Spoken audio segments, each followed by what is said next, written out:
नमस्कार, news for nation देख रहे हैं और मैं हूं आपके साथ रंजन सिंह। बिहार में अपराधियों का मनोबल चरम पर है। बता दें आपको कि दिन दहाड़े एक नर्स के दो बेटे को जिंदा जला दिया है राजधानी पटना में। बता दें आपको कि अब इसको लेकर सत्ता पक्ष के ऊपर सीधा सवाल खड़ा किया है नेता प्रतिपक्ष तेजस्वी यादव ने। बिहार में लगातार जो है आए दिन हत्याएं हो रही है और अब तक जो है वो 10 दिनों में 100 से ज्यादा मर्डर हो चुके हैं। तेजस्वी यादव इस बात को लगातार कह रहे हैं और आज जो घटना घटी है वो एक एम्स के नर्स के दो बेटों को जो है वो जिंदा जला दिया है। बता दें आपको कि पटना में सत्ता संरक्षित अपराधियों ने घर में घुसकर नर्स के दो नाबालिग बेटों को जिंदा जलाया है। अपराधियों के हौसले इतने बुलंद है कि अब घर, कार्यालय, अस्पताल कहीं कोई सुरक्षित नहीं है।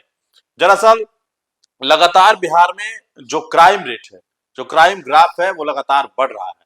राजधानी पटना हो या अन्य जिला हो, प्रतिदिन जो घटनाएं हैं वो लगातार हत्या, लूट, बलात्कार की घटनाएं सामने आ रही है और इसको लेकर सत्ता पक्ष के ऊपर लगातार सवाल भी खड़े किए जा रहे हैं। उसके बावजूद सत्ता पक्ष की तरफ से जो जवाब सामने आते हैं वो आप सुनते हैं कि अपराध जो है वो कभी कम नहीं हो सकता है। लेकिन जिस तरीके से हाल ही में राजधानी पटना के एक नामचीन अस्पताल में घुसकर गोली मार दिया गया और एक चंदन मिश्रा नामक व्यक्ति को जो है वो पारस अस्पताल में घुसकर गोली मारी गई, ये एक बड़ा प्रश्न था। उसके बाद जो है कई घटनाएं पटना सिटी में हुआ, दानापुर में, साथ ही राजधानी पटना में जो एम्स की नर्स थी उसके दो बेटों को, नाबालिग जो बच्चे थे उनको जो है वो जला दिया गया। ये बड़ा सवाल जो है वो सरकार के ऊपर खड़ा होता है और सरकार के ऊपर सीधा जो प्रश्न है वो नेता प्रतिपक्ष तेजस्वी यादव ने खड़ा किया है और बिहार में लगातार अपराधियों का मनोबल जो है वो चरम पर है। जो इस मामले को लेकर जो है वो लगातार सवाल भी खड़े किए जा रहे हैं। जिस तरीके से बिहार में लगातार लॉ एंड ऑर्डर की स्थिति चरमराई हुई है, राहुल गांधी ने भी कई सवाल उठाए हैं। तो देखिए जिस प्रकार से लगातार जो सवाल है, आपको बता दें कि पटना चुनाव आयोग के कर्मचारी के दो बच्चे को गुरुवार में जिंदा जला दिया गया है। मृतकों की पहचान 14 साल की अंजलि कुमारी और 12 साल के अंशु कुमार के रूप में हुई है। घटना के वक्त घर पर सिर्फ भाई बहन थे। बेड पर जली लाशों की घटना जानीपुर थाना क्षेत्र के नगवा गांव की है। बच्चों के पिता ललन गुप्ता ने बताया है कि दोपहर 12 बजे से 1:30 बजे के बीच पटना में घटना हुई है। किसी ने दोनों की हत्या की है। इसके बाद बेड पर शव जलाए गए।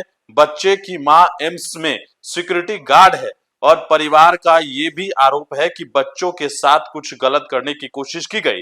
विरोध करने पर पहले हत्या, फिर दोनों को जिंदा जला दिया गया है। बच्चों की लाश मिलने के बाद परिवार गुस्से में है। सड़क पर आगजनी की गई। पुलिस लोगों को समझाने में जुटी है। लेकिन जो सवाल है वो उठाए जा रहे हैं सत्ता पक्ष के ऊपर। सीधा जो सवाल है कि आखिरकार सरकार की प्रशासन कर क्या रही है, पुलिस कहां है। जिस प्रकार से लगातार बिहार में लॉ एंड ऑर्डर की स्थिति खराब है, तो क्या बिहार में अपराधी बेलगाम है? तेजस्वी यादव ने सीधे यह सवाल उठाया है और कहा है सीधे तौर पर नीतीश कुमार के ऊपर यह सवाल है कि पटना में सत्ता संरक्षित अपराधियों ने घर में घुसकर नर्स के दो नाबालिग बेटों को जिंदा जलाया है।